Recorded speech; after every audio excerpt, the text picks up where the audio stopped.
J'en ai marre de voir dans cette vie remplie de larmes, de souffrances, de cris, dirigée par ces gens qui ne connaissent pas l'avenir de nos enfants. Je ne veux plus penser à tout ce qu'on me dit, je ne veux plus penser à tous ces soucis, je ne veux plus penser, mais juste m'envoler vers la planète de liberté.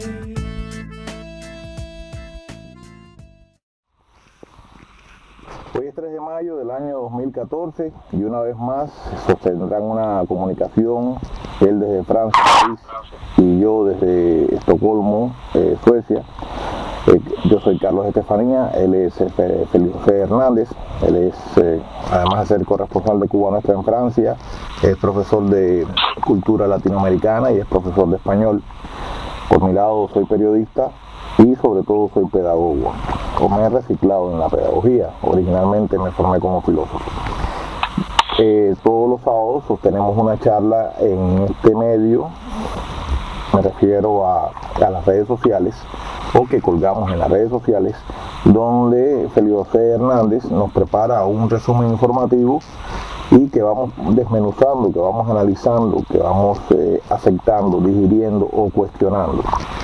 Quería aprovechar y decirle a los que nos escucharon la semana pasada que cometí un error, hablando rápidamente al referirme a las religiones, al Islam, y relacionándola con el cristianismo y el judaísmo.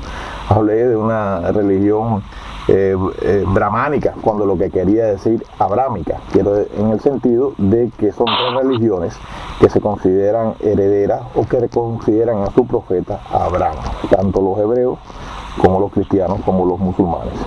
Y hecha esta aclaración y diciéndoles que la primavera sigue avanzando en Estocolmo y que pueden, los que les interese disfrutar de un Estocolmo en primavera, les recomiendo visitar nuestra página de YouTube, hablándoles de que Estocolmo está embelleciendo.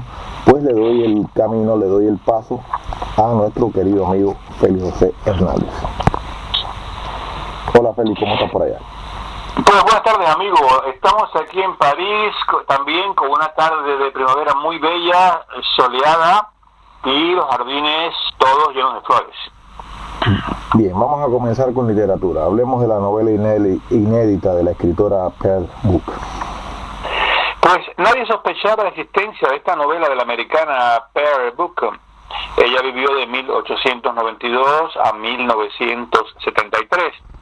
Y, como sabes, fue Premio Nobel de Literatura en el año 1938. Se trata de un manuscrito que ella redactó poco antes de morir y que ha sido descubierto 40 años después en Texas, en un depósito.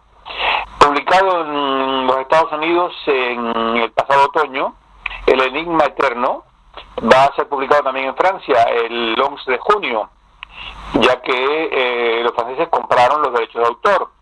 Y el prólogo está escrito por uno de sus 7 hijos adoptivos, el cual en él evoca las grandes aventuras de este manuscrito hasta que al fin lo encontramos. Bien. Félix José nos ha hecho una presentación dentro de la literatura y nos tiene preparado un tema relacionado con la ecología, con las bombas de semilla para niños. Pues por 8º año consecutivo, entre el 21 y el 25 de mayo se va a celebrar la fiesta de la naturaleza en Francia y se invita a los niños a lanzar bombas, pero cuidado, bombas de semillas, armas pacíficas, y estas bombas van a ser regaladas a los niños para que las lancen en los terrenos yermos, para que las lancen por los campos, por las calles, por todas partes donde haya tierra y que puedan ser sembradas flores. Al escucharte me estaba acordando cuando éramos niños en Cuba, por lo menos en mi caso, que soy un poquito más joven que tú. Nos hablaban mucho de una campaña de reforestación y uno como niño se imaginaba, ¿no?, lo que sería recuperar aquellos bosques que encontró Colón en Cuba. Al final me parece que nunca se logró esa campaña, todavía queda mucho por sembrar en nuestra isla. No voy a definir su estado, ¿no? Pero siempre a uno le queda la fantasía de verse sujeto de una repoblación forestal en el país que sea, nosotros en Cuba y quizás los niños franceses en su país. Realmente a mí me llama mucho la atención cuando el avión abandona Escandinavia, concretamente Suecia, y la diferencia tan grande que existe en buena parte del resto de Europa. Me refiero, digamos, a España, me refiero a Austria, incluso cuando ya se llega a Ucrania, se ven unos descampados terribles. Y sin embargo, una cosa que le reconozco meritoria a la gente que convive conmigo aquí en esta zona del mundo es el gran cuidado que tienen por los bosques, ¿no? Y es asombroso porque es un país muy industrializado. Sin embargo, la industrialización no se ha hecho al precio de deforestar, como pasó en nuestro país. Incluso hay un momento en El Capital de Carlos Marx que él pone como ejemplo de deforestación, destrucción de la naturaleza, lo que habían hecho los españoles en la isla de Cuba, ¿no? Pero bueno, dejemos ahora el tema de la ecología, la reforestación. Felicitemos por esta magnífica iniciativa de darle a los niños este tipo de bomba tan positiva y entremos en la mente del hombre. Vamos a hablar de lo que piensan los hombres. Antes de entrar en la mente del hombre, recuerda que, por ejemplo, todas las maderas de las puertas y ventanas del Escorial, el famoso monasterio español, son de maderas preciosas traídas de Cuba, de árboles que fueron cortados por los españoles y que, desgraciadamente, nunca sembraron de nuevo. Pero bueno, vamos a pasar a este tema. Si a las mujeres les cuesta trabajo hacer todo lo que tienen que hacer en 24 horas, las mujeres británicas, el trabajo, los niños, el marido, las salidas, el deporte, la casa, bueno. Pero los hombres británicos no tienen problemas. Según esta encuesta, los hombres entre 18 y 45 años, que fueron a los cuales se les preguntó, dicen que un día ideal es 4 horas 19 minutos de actividad sexual, 3 horas 36 de trabajo, 3 horas 22 de tiempo consagrado a los amigos, a la familia, a los conocidos, y 3 horas 22 nada más, ¿no?, para dormir, y 29 minutos para pasarlo bañándose. Todo repartido un día, pero bueno, si tú haces el cálculo, faltan 9 horas. ¿Y qué hacen las otras 9 horas? Las mujeres proponen que en esas 9 horas pues pudieran pasar al aspirador, limpiar la casa o bajar la basura. Bueno, yo estaba pensando cuando te escuchaba esta estadística que una cosa piensa, como decimos en Cuba, una cosa piensa el borracho y el otro el bodeguero, ¿no? Evidentemente es muy importante estamos hablando del hombre británico, ¿no? El sexo. Leí una estadística sobre los países que más sexo tienen y los países que menos sexo tienen, y me llamó mucho la atención que eran países anglosajones los países que menos sexo tenían. Entre ellos aparecía un país no anglosajón, era Japón, pero para mí Japón sencillamente ha sido un país ocupado desde la Segunda Guerra Mundial, y lo que se está perpetrando con Japón a través de una especie de neocolonización es un genocidio a través de la aniquilación del sexo. Fíjate que ya le llaman el país de los sin sexos, ¿no? Por los fenómenos socioculturales que se han establecido. Pero me llamaba también la atención, no me llamaba la atención porque creo que hay también una explicación en ese fenómeno, pero bueno, eso no lo vamos a desarrollar ahora.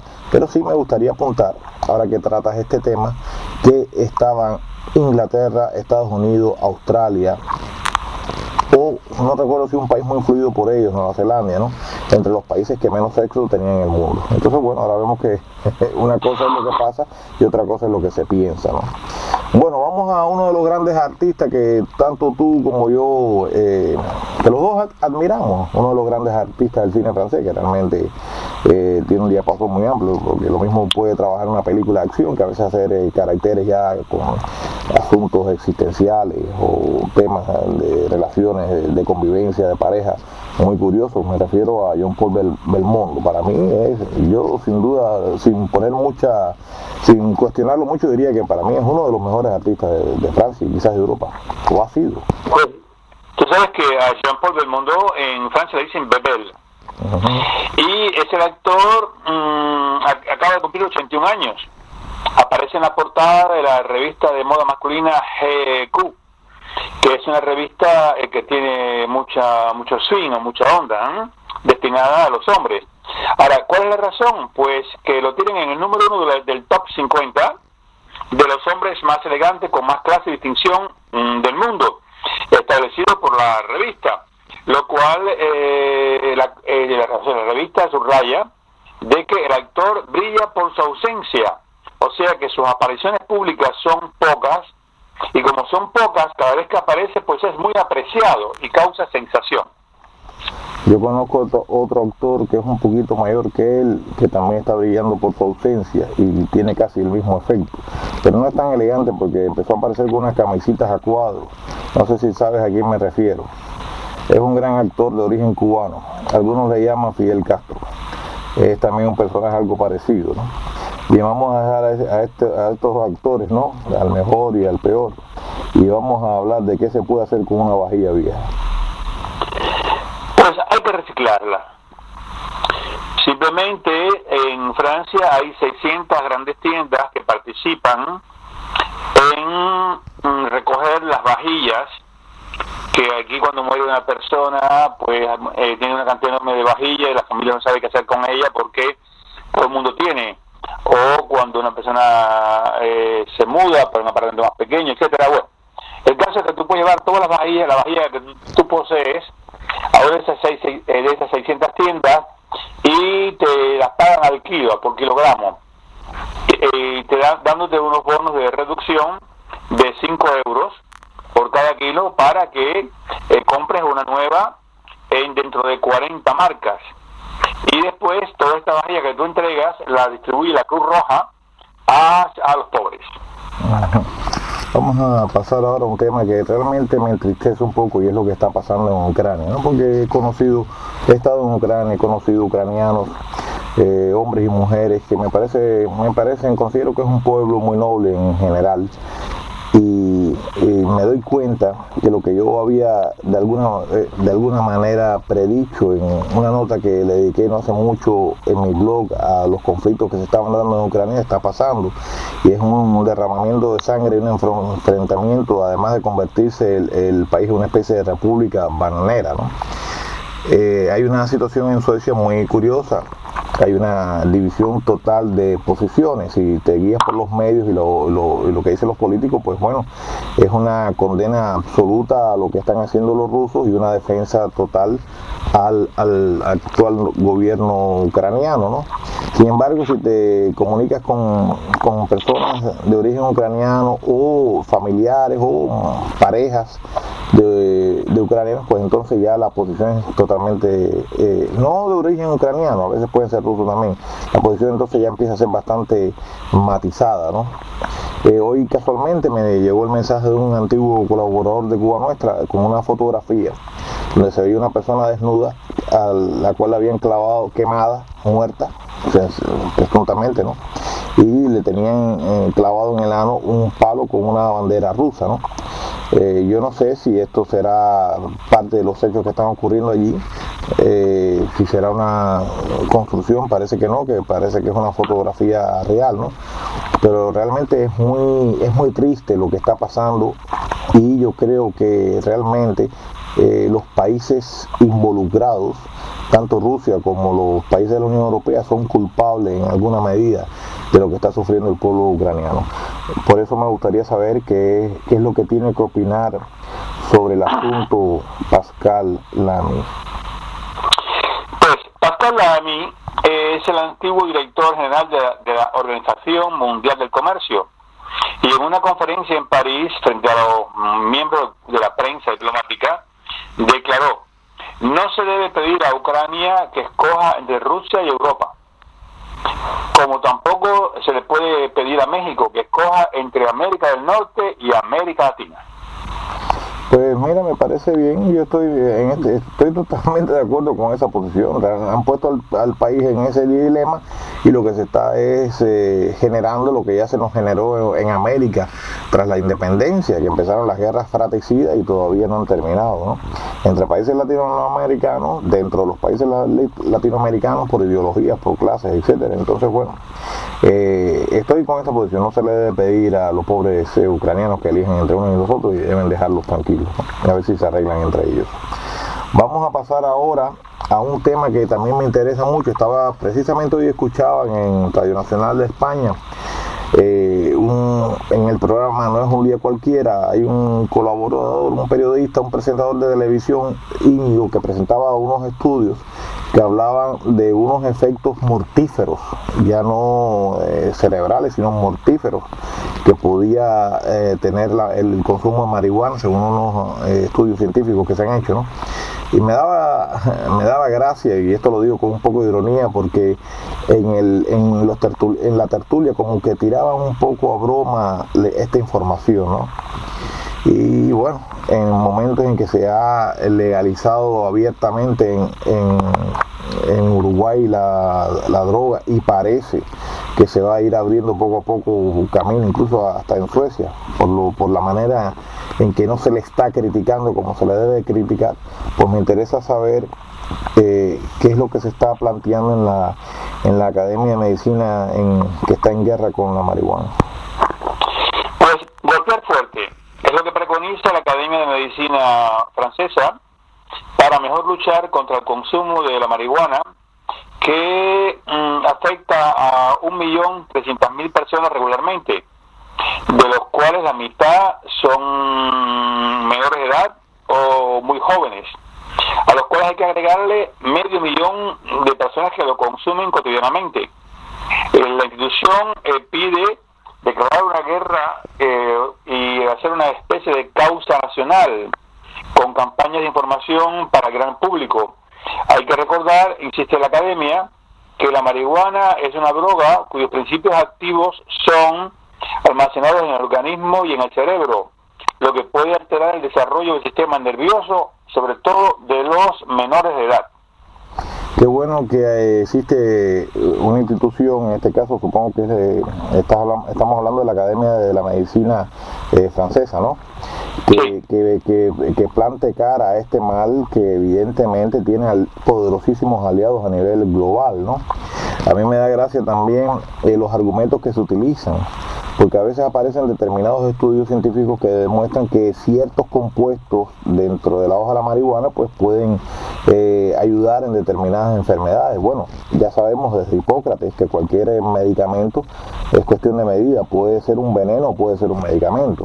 Yo no niego que quizás exista algún elemento que para determinada enfermedad, para determinado individuo sea conveniente, pero de ahí a autorizar y a promover a que todo el mundo la fume sin saber lo que está haciendo, pues hay una gran distancia. Sin embargo, la falacia es esa, utilizar lo que se pudiera utilizar en defensa de la liberalización de cualquier medicamento para liberalizar la marihuana. Y por el otro lado también resulta irónico que mientras cuando un médico nos ha recetado una medicina que sabemos que la necesitamos y se nos ha acabado la receta, pues tengamos que pedirle permiso al médico para poder consumir esa medicina, que no la podamos ir a comprar libremente, que tengamos que volver a pedir una receta. Por lo menos así funciona en Suecia, ¿no?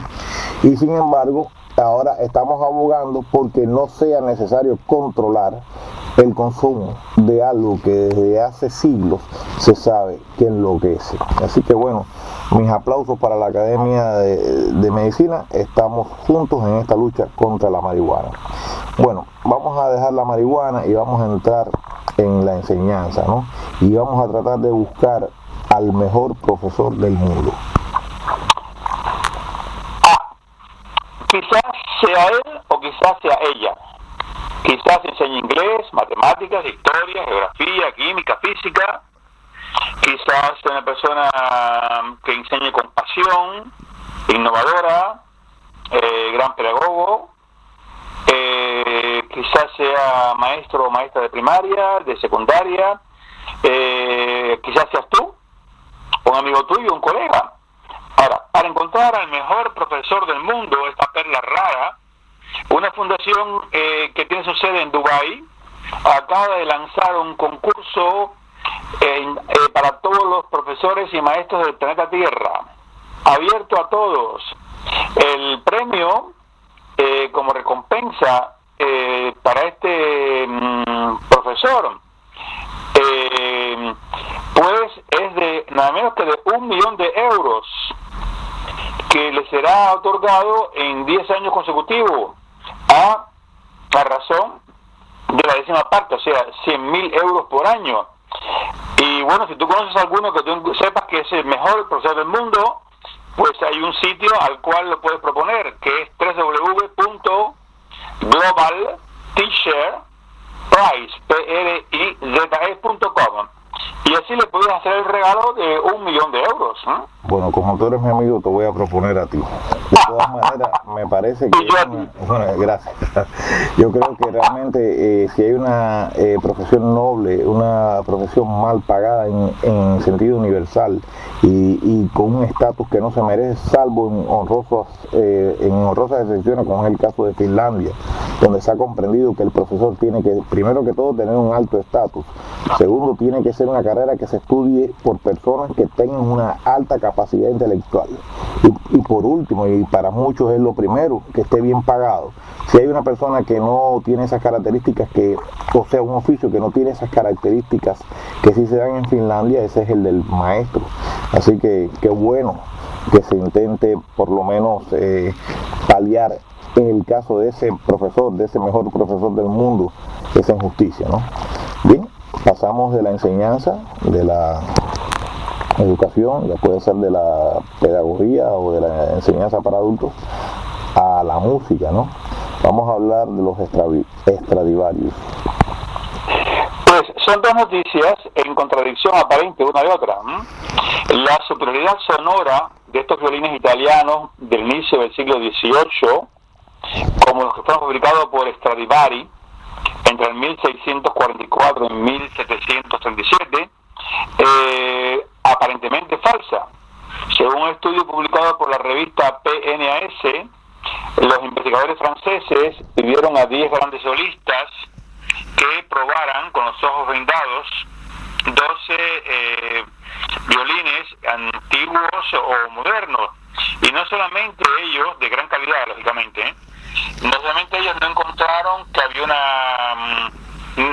una diferencia esencial entre unos y otros, sino que fueron incapaces de diferenciar cuáles eran los mejores y cuáles eran los inferiores. Pero ahora, esto en cuanto a esa prueba que se hizo. Sin embargo, 32.600.000 euros es el valor mínimo estimado de un violín construido por Antonio Stradivarius y que se ha puesto a la venta en una subasta, según anunció la casa Sotheby's de París.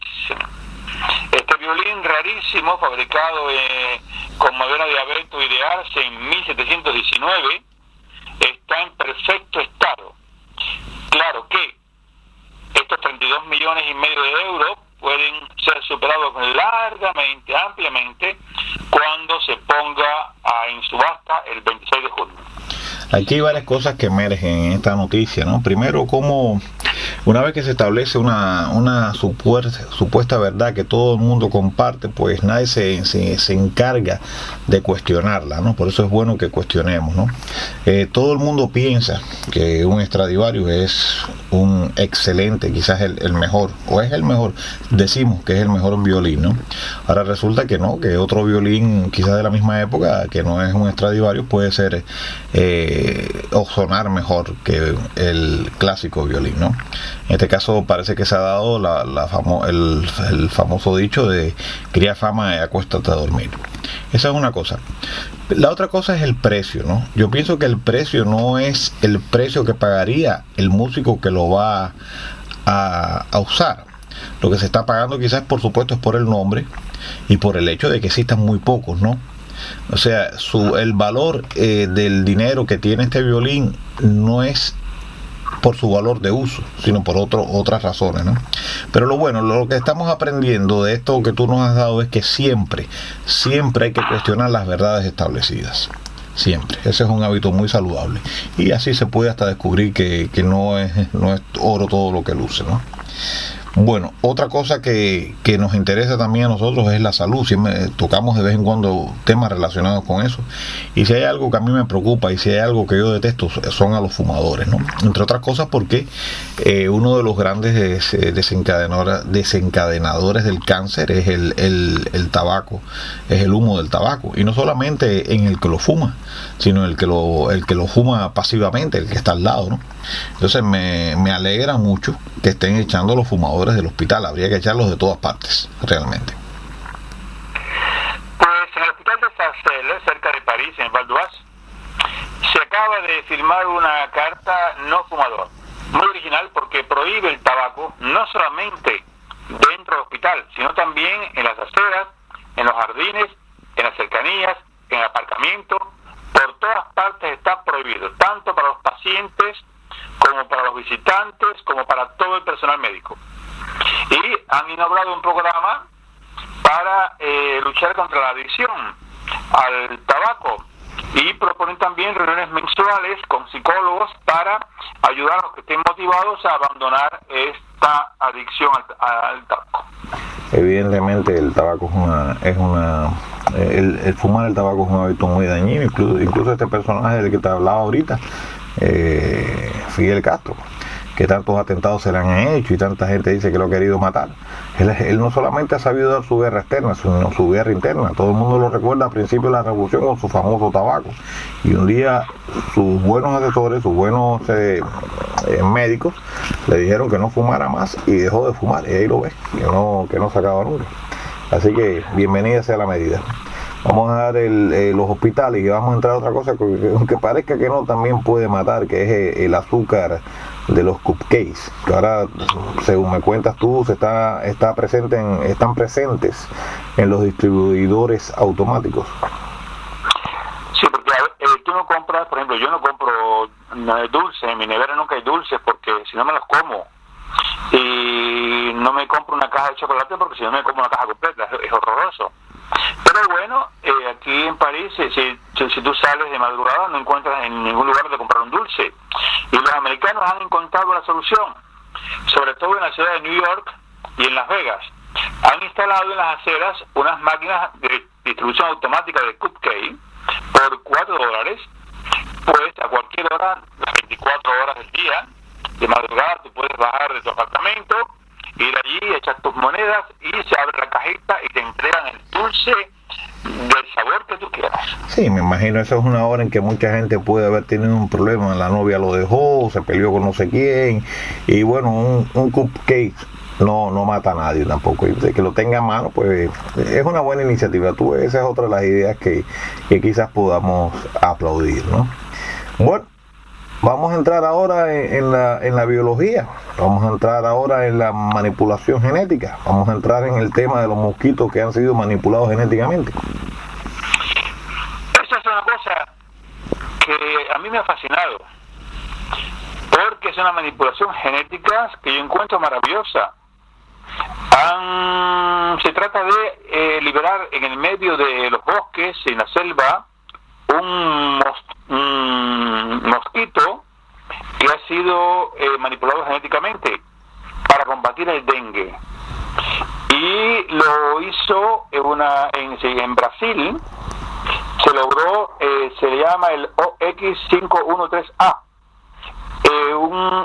con el Aedes aegypti, y los investigadores le han insertado genes que lo hacen dependiente de un antibiótico, la tetraciclina.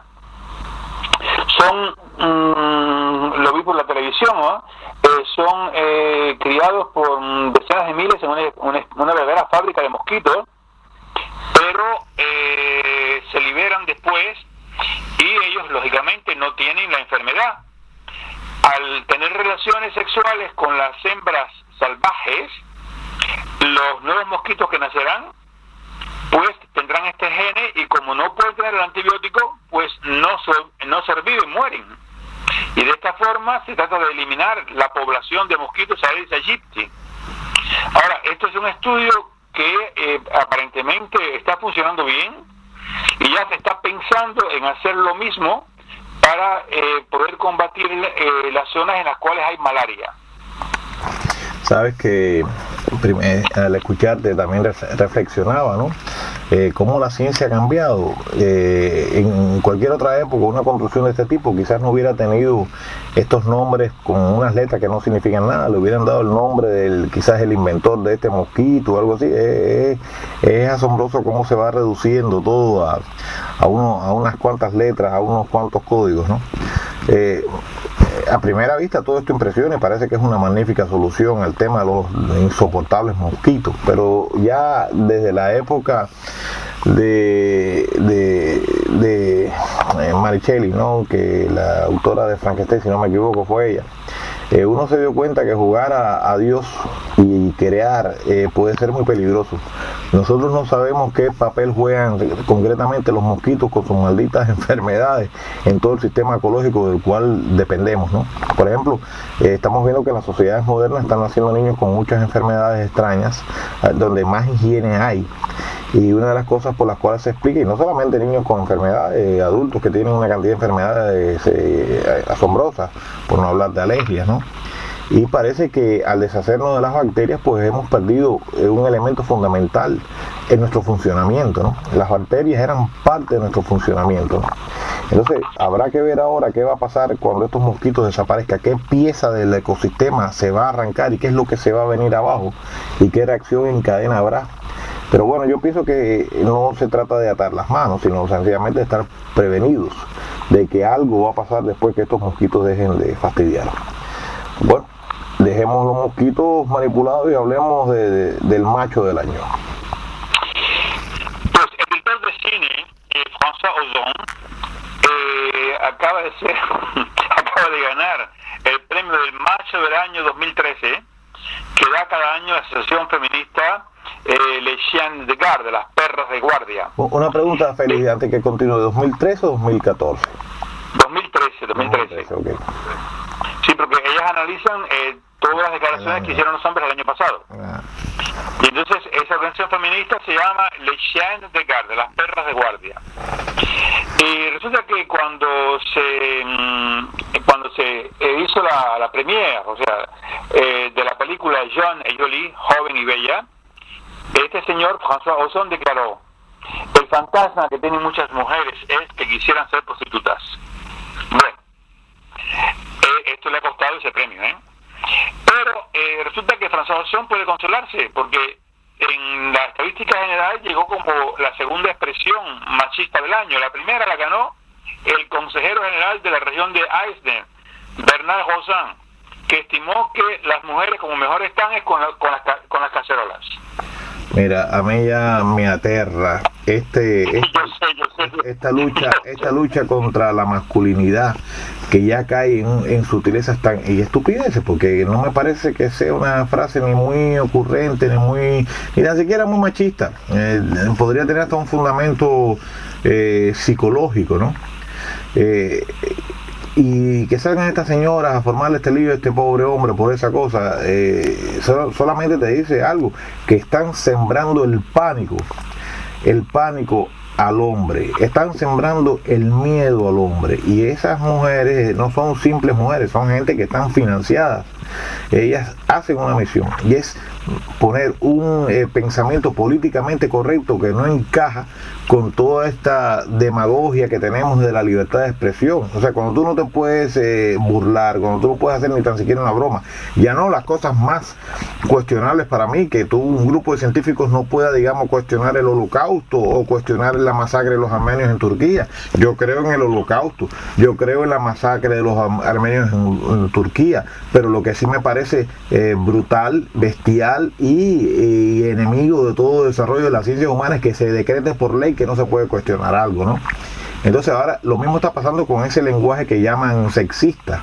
Es una fobia, es un miedo, es una presión, es un atenazar el lenguaje que da que espanta, realmente lo que espanta es estos fenómenos, ¿no? Y además que este hombre, bueno, supongo que se sentirá muy orgulloso de ser el macho del año, pero ya hoy en día es una vergüenza ser macho. ¿Hasta qué punto han entrado en el subconsciente de los gentes masculinos que ya da vergüenza lo que ayer era digno de orgullo? O sea, orgullo, puede haber un orgullo gay, pero no puede haber un orgullo heterosexual, no puede haber un orgullo masculino. Sencillamente de lo que se trata es de castrar, de aniquilar, de destrozar y desarmar la masculinidad. Así que allá ellas con sus premios, que lo coloquen donde mejor les parezca, ¿no? Bien, dejemos a estas señoritas o señoras, o no sé qué serán, y vamos a hablar de un buen soldadito. Se trata del príncipe Harry, el hermano de William, que ha decidido organizar en septiembre les Invictus Games. Esta competencia, inspirada en los juegos que ya existen en los Estados Unidos, será destinada solamente a los soldados minusválidos a causa de las heridas que han sufrido en misiones militares británicas. Además, en Inglaterra van a participar también otros países como los soldados minusválidos de Francia y otros países europeos. Y esta competencia será financiada por las multas que han tenido que pagar los bancos británicos que han cometido faltas frente a la ley. Bueno, a mí esto es parte de otro rejuego macabro, que es el uso de seres humanos como carne de cañón, ¿no? Los mandan a la guerra, no les importa un bledo la vida de estos seres humanos, la de los otros seres humanos que están del otro lado combatiéndolos o siendo combatidos por ellos, y después, bueno, el Principito les organiza unos juegos deportivos, ¿no? Me parece una cosa que no se merece ni criticar, porque es triste, y sobre todo de Inglaterra, que se ha pasado la vida metiéndose donde quiera, ¿no? Bien, dejemos a los soldaditos y entremos en algo que yo valoro mucho más, algo que me parece mucho más gracioso y que merece mucho más nuestra atención, que es el tema de los pandas y aquello de lo que ellos se alimentan. Los osos pandas, tú sabes que es una especie que está en vía de extinción, desgraciadamente, este animal tan lindo, pero visto y analizado el tipo de alimento, ellos comen bambú, y estos pandas gigantes, los científicos han llegado a la conclusión de que, al igual que sus primos los gatos, ellos perdieron el gusto del azúcar, o sea que no les interesa el azúcar, y se han hecho varios estudios, incluso por especialistas en genética de la Monarch Chemical Science Center de Filadelfia, pero han logrado encontrar que en los pandas hay receptores funcionales para los sabores azucarados, o sea que el panda quizás se pudiera alimentar más y salvar más si comiera un poco de azúcar. Pero qué interesante esa noticia, no sabía que el panda y el gato, me has dicho también, ¿no? Yo tampoco lo sabía. O sea que ellos no sienten placer por... Bueno, los animales, a nosotros quizás eso sea muy común. Realmente el azúcar ya refinada, si pasara las pruebas que se le hacen a las drogas, sería considerada una droga, crea adicción y hace mucho daño, realmente. Necesitamos un cierto grado de azúcar, pero esa azúcar la recibimos a través de los carbohidratos y a través de las frutas, etcétera, ¿no? Yo quisiera tener esas peculiaridades, porque el azúcar es mi gran enemigo. Yo veo un dulce, yo veo un helado y no me puedo contener, ¿no? Así que ojalá se avance en la investigación de este fenómeno, pero no para que los pandas terminen comiendo azúcar, sino precisamente para que se mantenga. Y así todo llama la atención, que son unos animales que aparentemente son obesos, ¿no? Aparentemente, quizás no lo sean, pero es muy curioso lo que has contado, ¿no? Este tema de los pandas y el azúcar. Bueno, dejemos los pandas y el azúcar y entremos en el tema de los franceses arrepentidos. Esto ya existía en Italia y en los Estados Unidos, y ahora en Francia, al fin, la justicia se acaba de dotar de un estatuto de arrepentido, lo cual permite proteger e incluso dar una falsa identidad a las personas que colaboran con la justicia a cambio de una disminución de la pena por los delitos cometidos en bandas organizadas o la eliminación de la pena. Esta medida se está analizando desde hace 10 años, desde el 2004, y por el momento el presupuesto que tiene es de $500,000 de euros al año. Es muy famoso en las películas sobre la camorra, la gangreta, la mafia italiana, y pentiti, o sea, los arrepentidos, y también en los Estados Unidos. En Francia hasta ahora eso no existía. Es interesante el uso de la palabra arrepentimiento, ¿no? Porque el arrepentimiento ya implica una cierta noción moral, un reconocer que uno ha hecho mal, pero si lo que lo vas a hacer a cambio de una cierta retribución, una protección, un menor castigo, pues no sería la palabra arrepentimiento, ¿no? Eso tal un poco por provenir de donde proviene de esa doble moral protestante, ¿no? A mí a mí esto me trae un poco a colación la lucha diaria que uno tiene con los alumnos. A veces un alumno hace algo mal y uno tiene el deber en caso de que sean menores de edad, de avisar, de informar a sus padres, ¿no? Y los niños pues piden disculpas y dicen estar arrepentidos, y yo les digo, sí, estoy arrepentido y yo te disculpo, pero es obligación mía informar a tus padres lo que tú has hecho, ¿no? O sea, intentan utilizar el arrepentimiento como un recurso para disminuir, digamos, el castigo que le espera en casa, ¿no? Y esto mismo está pasando acá con los criminales, que se le va a dar la oportunidad, pero ¿hasta qué punto existe un auténtico arrepentimiento, ¿no? Hablando ya en términos morales, ¿no? Cuando lo que vas a lograr es una disminución de tu pena o sabrá Dios qué tipo de prebendas sociales, ¿no? Además de la protección, ¿no? Eso pasa mucho también en Colombia. Hay una especie de proyectos para los militantes de la FARC para que se entreguen las armas y se le dan ciertas facilidades, ¿no? Y bueno, en Francia se está utilizando, a lo mejor funciona. Dejemos entonces ahora, dejemos el tema de los arrepentidos y pasemos a la cuestión de si se le da o no el Nobel para Ibsen. Para celebrar los 30 años, la Fundación Ibsen, del laboratorio del mismo nombre, pues organizó el 11 de abril en París una jornada internacional consagrada a las nuevas vías de la búsqueda contra el cáncer. O sea que ha sido fabuloso lo que ha hecho, digno de un Nobel. Y por ese motivo invitó y asistieron 8 premios Nobel, entre los cuales Julie Hoffman del 2011, Elizabeth Blackburn del 2009, o David Baltimore del año 1935, y también 10 premiados con el premio Albert Lasker estuvieron presentes, y además de toda la flor y nata científica francesa y europea, e incluso vino hasta el principal consejero para ciencias de Barack Obama, todos unidos en la Ibsen para luchar contra el cáncer. Está bien, esa es una batalla que tenemos que respaldar, ¿no? Mientras estábamos hablando tú y yo, miraba aquí los libros que tenía a mano y estaba mirando uno que me interesó mucho, que leí hace ya algún tiempo.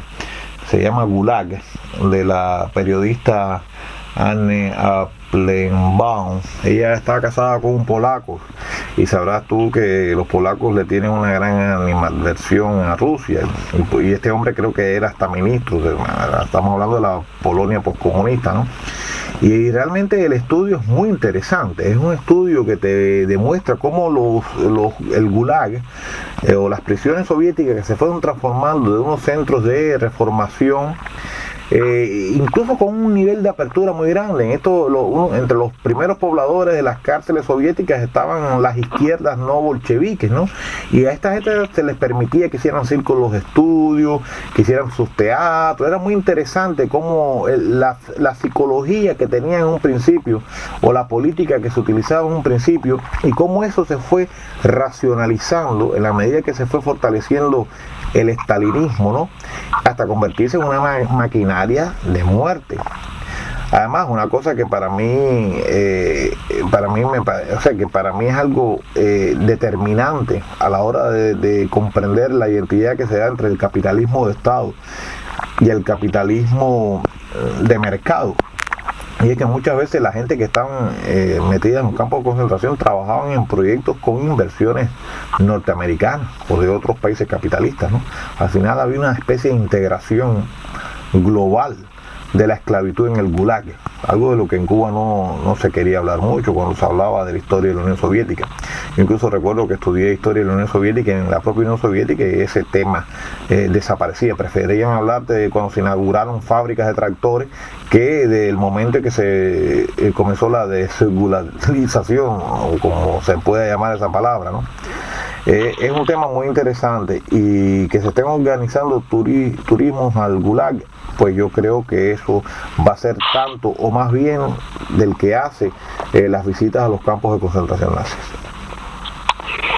Pues la frase que es hoy el Gulag tiene todas las posibilidades para atraer a los turistas es de Ekaterina Kormistina, ministra de Turismo de Yakutí, o Yakutia, no sé cómo se pronuncia eso en ruso, en el norte de Siberia, que propone establecer centros de vacaciones en 3 de los antiguos campos de trabajos abiertos en los años 30 por Stalin, donde murieron decenas de miles de prisioneros, según memorial, una asociación que trata de conservar la memoria de las víctimas del régimen soviético, y que reclama desde hace años en vano que se restauren esos campos de trabajo forzado y los cementerios anexos.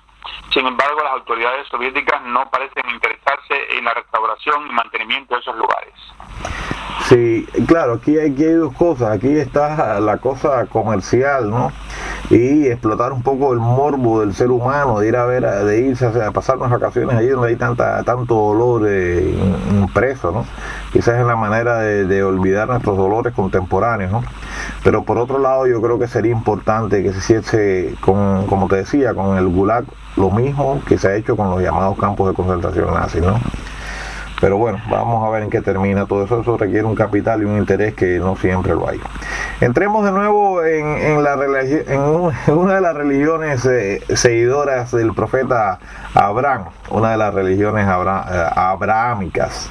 Entremos en el Islam. Hablemos del Ramadán en Dubái. En el 2013, o sea, el año pasado, Dubái fue seleccionada para acoger la Exposición Universal del 2020, y así Dubái acelera su desarrollo turístico.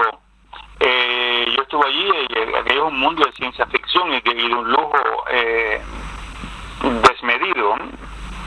La policía en Ferraris, por ejemplo, o entre los souvenirs que había en la aduana, podías comprar una barra de 1 kilogramo de oro macizo, ¿no? Como souvenir, como recuerdo, ¿te imaginas? Bueno, o sea, ellos son los campeones del lujo mundial en estos momentos. Y el Emirato quiere aumentar su clientela, sobre todo la francesa, y proyecta lanzar este verano promociones destinadas a los más de 7 millones de musulmanes franceses. Y sobre todo ofertas especiales para celebrar el Ramadán a los jóvenes. O sea que hay una especie de aceleración en lo que se refiere al turismo.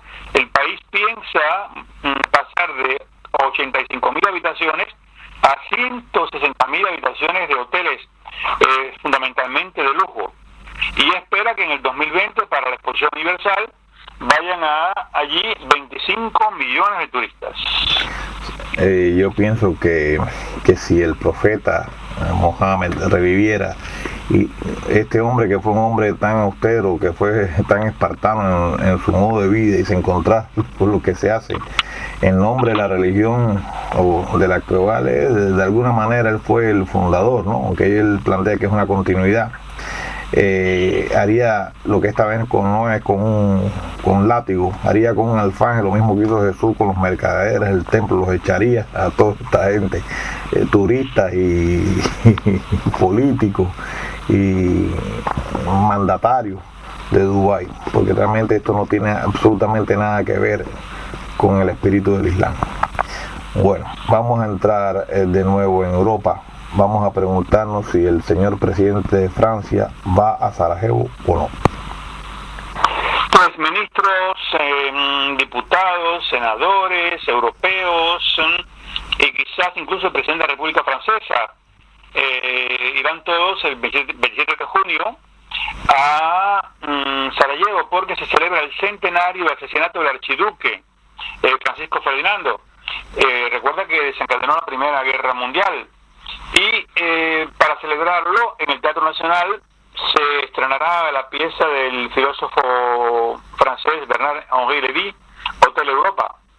Es una pieza en la cual un escritor tiene durante 120 minutos un monólogo en 5 actos, que será interpretada por Jacques Weber, un gran actor francés, y dirigido por Dino Mustafik, que el filósofo francés conoció como cameraman del ejército combatiendo el ejército serbio, y con él mismo él filmó Bosna en el año 1993. Después la pieza de teatro vendrá a París, al Teatro del Atelier, a partir del 9 de septiembre. Yo creo que ese debería ser el destino de Sarajevo, ¿no? La cultura, ¿no? Conozco gente de allí y son gente buena en general. Y además lo que pasó en Sarajevo, me refiero a principios del siglo pasado, ¿no? Debe haber sido en vísperas de la primera. O sea, lo que desencadenó la Primera Guerra Mundial, o lo que dicen que desencadenó la Primera Guerra Mundial, es la mejor muestra de los intereses que están detrás de esta guerra. O sea, es imposible que el asesinato del príncipe Francisco José, ¿no?, haya echado a pelearse turcos, austriacos, alemanes contra franceses, contra rusos, contra ingleses. O sea, evidentemente lo que se estaba cocinando era una manera de disminuir la población. Cuando yo estudié ciencias políticas aquí en Suecia, bueno, no se tiene claro, se te dan distintas teorías de por qué se desencadenó la Primera Guerra Mundial. Todavía no hay un consenso, todavía no hay una explicación científica, ¿no? Y para mí la única explicación es que fue funcional a la necesidad de reducir la población, como lo mismo y como pasaría unos pocos años después. Lo que hoy en día no se desencadena aunque pudiera empezar de la noche a la mañana, porque hay otros recursos para disminuir la población, de los cuales de alguna manera a veces yo hablo a propósito de algunas de tus noticias, ¿no? Pero bueno, apuesto porque sea la cultura y no la guerra la que predomine en Sarajevo. Bien, vamos a dejar el tema de Sarajevo y vamos a mantenernos con el presidente de Francia. Habrá un contrato para Valéry Trierweiler. Mira, hay una especie de batalla entre editores para tratar de lograr un eventual libro de testimonio que sea escrito por Valéry Trierweiler, la ex primera dama de la República Francesa, ex compañera del señor actual presidente de la República, el señor Hollande. Y vieron a los periodistas, a Richard Ducozet, director de la casa editora Alban Michel, en un restaurante del distrito 15 en París, muy cerca de donde vive la ex primera dama, y de ahí que los comentarios de que quizás se haya firmado, pero no hay pruebas ninguna, un contrato para que la señora cuente lo que pasó. O sea que eso seguramente tendrá éxito, como ha tenido éxito el libro que escribió la ex Madame Sarkozy, la señora Cecilia, sobre también su vida, donde ella aclara muchas cosas, y bueno, eso siempre gusta. Sí, evidentemente esa morbosidad también existe, ¿no? De estos problemas personales que, por cierto, pudieran darle el título del macho del año al presidente. Evidentemente es un hombre mujeriego, cuando menos, ¿no? O como lo pudo haber sido el otro. Dejemos a los presidentes, a los machos del año, y vamos a entrar en la Hasselblad 500. Es una cámara que fue concebida al inicio de los años 60 y es la única cámara fotográfica que ha sido utilizada en la Luna por los astronautas.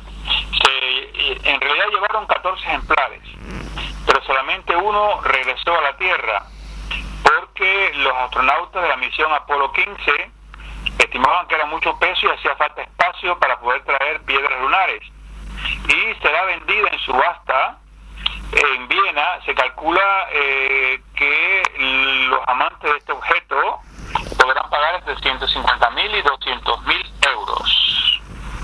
Bien.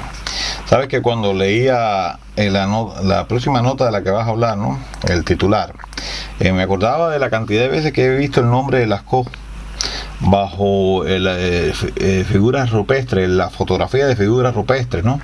En los libros de antropología, de historia de la humanidad. Y ahí sí me encantaría ir a hacer turismo a las grutas, ¿no? Pues el que tenga problemas de claustrofobia no debiera ir a las grutas. Se ha celebrado en Francia la primera jornada internacional de grutas turísticas. Ha sido una experiencia insólita. Se ha podido explorar el mundo subterráneo y visitar 90 grutas. A los jóvenes en lo que es la arqueología. Disculpa, Félix, que no pude escuchar muy bien. Repíteme lo último como que me dijiste, porque hubo como una interferencia y no escuché muy bien antes de los jóvenes. ¿Qué fue lo que dijiste? Pues digo que las personas que padezcan de claustrofobia pues se deben abstener de hacer este tipo de experiencia. Hubo aquí en Francia la primera jornada nacional de grutas turísticas, una experiencia insólita, explorar el mundo subterráneo, y se pudieron visitar 90 grutas para iniciar, sobre todo a los jóvenes, a la arqueología, descendiendo con lámparas frontales en los cascos, etcétera. Y al mismo tiempo, finalmente se va a inaugurar una copia idéntica de las grutas de Lascaux, pero la cuestión es que para poder terminar todo falta todavía 6 millones de euros. El total del presupuesto es de 57 millones para hacer una copia exacta, que todo el mundo pueda ver lo que hay en las grutas y no sean afectadas estas por la respiración, por las bacterias, etcétera. Porque al motivo de la ministra de Cultura, Aurélie Filippetti, se va a dirigir allí a Montignac, en Dordoña, para proponer que la construcción se acelere. Y hasta ahora el centro es concebido por una agencia noruega de arquitectos, la Soneheta, y en realidad en el año 2016 se espera se podrá abrir completamente al público. Bueno, esperemos que no pase nada malo con esas grutas, ¿no? Que es el turismo, que puede ser muy peligroso, no las dañe, ¿no? Que las inversiones den resultados, ¿no?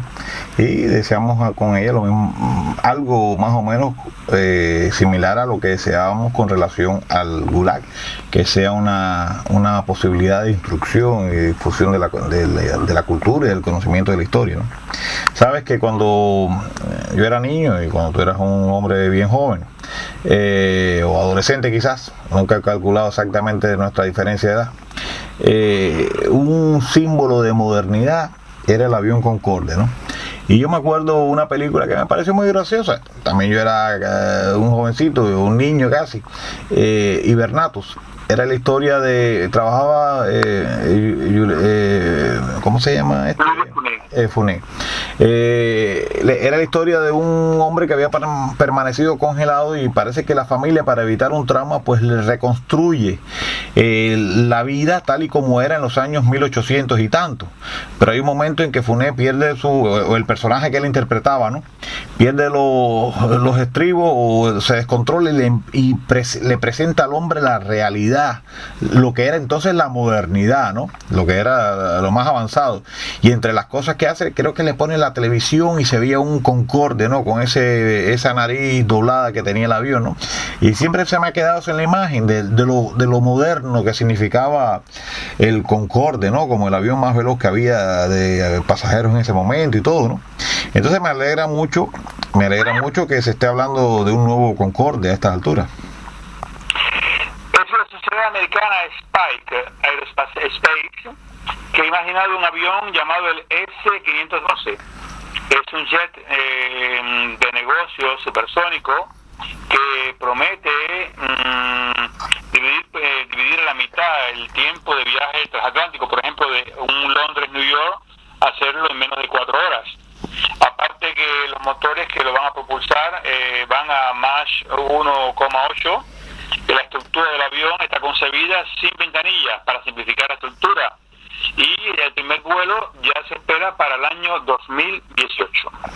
Ay, qué bien. Pues ojalá te montes ahí, tú que te gusta tanto viajar por el mundo. No. Yo he trancado sin poder ver nada, no puedo. Ok, bien. Explícame cuál fue la declaración de John Densmore. Resulta que este hombre milita para que la música conserve su integridad. Y según él, para que los vendedores de discos independientes sean respetados.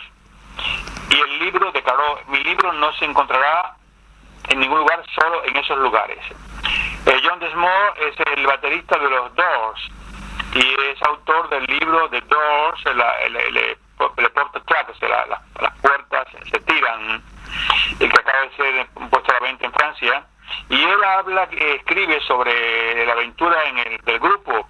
El músico es el padrino de la 4ª edición del Día del Disco. Y en estos momentos todo el mundo sabe que la gigantesca tienda de discos Virgin Megastore de Champs-Élysées tuvo que cerrar sus puertas. Y hay muchos pequeños, han aparecido de nuevo muchas pequeñas tiendas de disco. Hay un boom de tiendas de disco, sobre todo discos de vinil. ¿Te acuerdas los long play, los de 33? Pues están apareciendo por todas partes. Y en este día pues se pudo encontrar piezas raras, inéditos, y hubo más de 100 conciertos en las 245 tiendas de discos que han sido abiertas entre la ciudad de Lille y la ciudad de París. Bueno, Félix, si tú tuvieras que elegir entre comprarte una fruta bella y cara, y una frutas y legumbres estoy diciendo, ¿no? Me refiero. Entre unas frutas y legumbres que sean bellas y caras, o entre feas y baratas, ¿qué tú eliges? La cuestión está en que según los cánones de belleza, la naranja tiene que ser de una forma, la manzana de otra, la pera de otra, y siempre se desechan. Una zanahoria deformada, una naranja deformada, una pera que no tenga la forma perfecta, pues se desechan. Y ahora estos productos que normalmente no desaparecen, no existen en el mercado porque los eliminan antes, las tiran a la basura, en lugar de esconderlas, pues sus imperfecciones, un supermercado de la ciudad de Provence lo ha convertido en un argumento de venta en el marco del programa europeo contra el despilfarro. Y así los clientes pueden comprar estas peras deformes o estas manzanas o zanahorias o naranjas 30% menos caras que las que tienen una forma perfecta. Mucho más allá de lo que es la publicidad, se trata de sensibilizar a la opinión pública que las frutas que no tengan una forma perfecta en realidad tienen el mismo sabor y el mismo gusto. Y sobre todo, que según las estadísticas, el 40% de la producción de frutas y de legumbres se tira a la basura por no tener una bella presentación. Bueno, así que viva las feas. Claro que sí, ¿no? Eso es una derrota del nazismo en el consumo, porque eso de determinar que se boten una fruta, no porque estén podridas o que sean insanas, sino porque son feas, realmente es un rasgo de irracionalidad absoluto, es una, como te decía, una especie de nazismo del consumo, ¿no? Bueno, pues entonces ya estamos llegando prácticamente al final. Tú siempre traes una nota picante. A ver, ¿qué es esto de las venganzas pornográficas por internet? Hay rupturas sentimentales que pueden llevar a unas venganzas alucinantes. Actualmente hay una explosión de fotos y de vídeos íntimos tomados en momentos de pasión amorosa de parejas que después se rompieron. Y algunos de ellos, sea él o ella, como venganza, pues lo coloca en las redes, en Facebook o en YouTube. Y para luchar contra esta venganza pornográfica, en Israel, por ejemplo, las penas ya pueden ir hasta 5 años de cárcel. En Estados Unidos, New Jersey y California adoptaron una ley y las asociaciones británicas ya militan en este sentido. Pero desde el lado de Francia, la Comisión Nacional de Informática y de Libertad está apoyando las solicitudes de retirar los contenidos de los sitios de internet, aunque una ley no será, según se estima, necesaria para hacer condenar a los individuos que coloquen estos vídeos o estas fotos muy íntimas cuando el antiguo cónyuge, el antiguo amigo, compañero, los denuncie por la ley francesa, atentado a la vida privada. Esto está pasando también en Suecia. Hace poco hubo una especie de rebelión en un preuniversitario, un instituto preuniversitario, porque descubrieron o creyeron que una de las chicas del instituto había colgado unas fotos muy comprometedoras de varias gente, y bueno, hay una discusión sobre la legitimidad y la persecución y la lucha contra esto y los jóvenes que se suicidan por este tipo de cosas, pero también te habla un poco de lo enfermizo, ¿no? De la gente que o de lo estúpido, o de la falta de responsabilidad de la gente que filma sus relaciones y las deja guardadas en una computadora y después pasa lo que pasa. Hace poco hubo una noticia que parecería trágica, pero más bien es cómica, ¿no? A un pobre hombre la hijastra lo denunció por violación con la aprobación del psicólogo y todo, ¿no? Y el hombre, bueno, en la primera instancia del tribunal fue condenado, el hombre apeló y el Tribunal Supremo lo absolvió, ¿no? Y lo que descubrió es que la niña, las cosas que decía que este supuesto violador o pedófilo le hacía, las sacaba de unas películas pornográficas que estaban en la computadora de la casa. O sea, descubrieron que lo que ella narraba no era más que lo que ella estaba viendo allí, ¿no? Entonces, bueno, esto es una manera de llamar la atención sobre lo que tenemos en la computadora y que después puede tomar unos caminos extraordinarios, ¿no? Pero mira, yo te voy a decir una cosa, hay que tener un cuidado. Un día yo comencé a recibir uno detrás de otro decenas y decenas de emails de mi hermano que vive en Italia, y era un torbellino de emails, fotos y dossiers y todo, y aquello era increíble. Y yo lo llamé por teléfono y me dijo, no te he enviado nada. Y yo, ¿cómo que no he enviado nada? Resulta es que entró un virus en su computadora y cogió toda la lista de direcciones y todo lo que él tenía, todo, en sus archivos de fotos, de vídeos, de documentos, todo fue enviado a todas las personas, entre ellas yo, de su lista de direcciones. Es una cosa monstruosa. Oye, Félix, qué bueno que tratamos este tema, porque es una manera de alentar a todos los que nos van a escuchar, a los que van a escuchar este diálogo que hemos sostenido tú y yo este 3 de mayo del año 2014, ¿no? Un diálogo enriquecedor que nos ilustra a todos con mucha información vinculada a la cultura, de la historia, de lo que está pasando en Francia y no solamente en Francia. Así que por ese esfuerzo que tú has hecho, a mí no me queda menos que agradecerte y por supuesto mandarte un saludo a ti y a tu esposa y a que pasen muy bien este fin de semana allá en la bella París. Igualmente para ti, para los amigos en Suecia y en cualquier parte del mundo que nos están escuchando, que la pasen. Un amigo mío chileno siempre dice que la paz es bonito, así que bueno, que la pasen todos bonito. Un abrazo, amigo. Y a mí me parece que es lo mismo, ¿no? Repito lo que estás diciendo, le deseo a toda la gente que nos escuchan, que nos van a escuchar, que estén atentos, que no dejen de visitar iVoox, que no dejen de visitar nuestra página de Facebook, que no dejen de visitar la página de Félix José, para que escuchen, para que comenten, si es posible, esta conversación, para que nos den ideas, para que nos den temas de investigación, porque podemos quizás buscar información sobre algo que a ustedes les interese, ¿no? Así que bueno, Félix, gracias a ti y gracias a todos los que nos escuchan, los que escuchan esta conversación que sostenemos cada fin de semana entre Estocolmo, Suecia y París, Francia.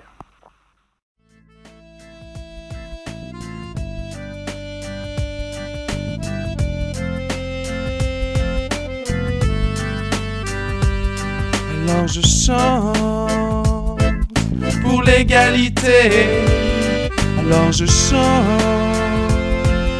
pour la liberté, alors je chante la fraternité, trois couleurs de mon pays souillé par toute la misère et cette pauvreté.